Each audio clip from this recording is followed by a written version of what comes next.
इस वक्त की बड़ी खबर दोस्तों, सचिन पायलट राजस्थान से आ रही है, जो कि राहुल गांधी और प्रियंका गांधी से मिलने के बाद उनकी कांग्रेस में वापसी तय हो गई है। उनके कुछ आधिकारिक तौर पर बयान आए हैं, वो आप सुनिए।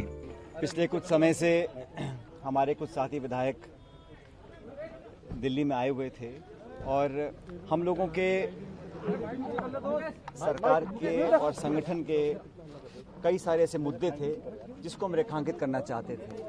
और मैंने जो इशू उठाया था, चाहे वो देशद्रोह का मुकदमा एसओजी वाला हो या हमें काम करने का जो तरीका था उसमें जो आपत्तियां थी, उन सब के बारे में हमने बताया। और मैंने शुरू से इस बात को कहा कि जो मुद्दे हैं वो सैद्धांतिक हैं और मुझे लगता था कि पार्टी के हित में उन बातों को उठाना बहुत ज़रूरी था।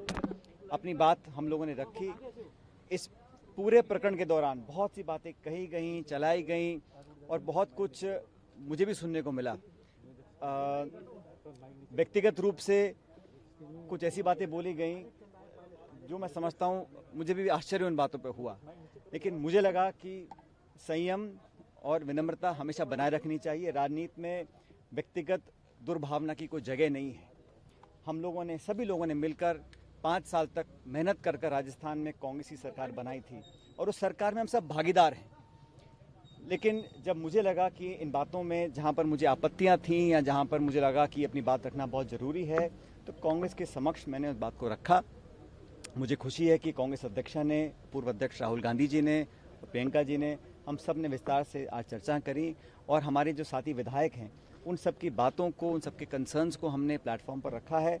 और मुझे आश्वासित भी किया गया है, मैं धन्यवाद देता हूं इस बात का, कि ये 3 सदस्य कमेटी बनकर बहुत जल्द उन तमाम मुद्दों का निराकरण करेंगे जो मुद्दे हम लोगों ने उठाए हैं। मैं फिर कहना चाहता हूँ, सैद्धांतिक मुद्दे थे, गवर्नेंस के इश्यूज से जो मैं चाहता था एड्रेस हों, ताकि पार्टी और सरकार उन वादों पर खरा उतर सके जिन वादों को कर हम सत्ता में आए थे।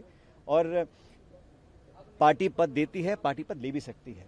मुझे पद की बहुत लालसा नहीं है, लेकिन मैं चाहता था जो मान सम्मान स्वाभिमान की बात हम लोगों ने करी थी वो बनी रहे। राजनीति में आज 18-20 साल से मैंने जो योगदान दिया है व्यक्तिगत रूप से पार्टी के प्रति, पार्टी भी इस बात को जानती है।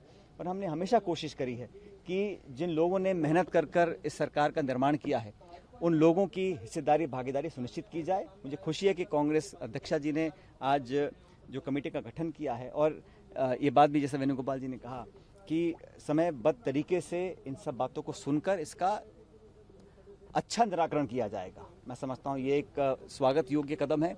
इसके लिए मैं कांग्रेस अध्यक्ष को ऐसी ही धन्यवाद देना रोचक चाहता हूँ। खबरों के लिए हमारा चैनल सब्सक्राइब करें एंड बेल आइकन दबाएं। Thank you so much.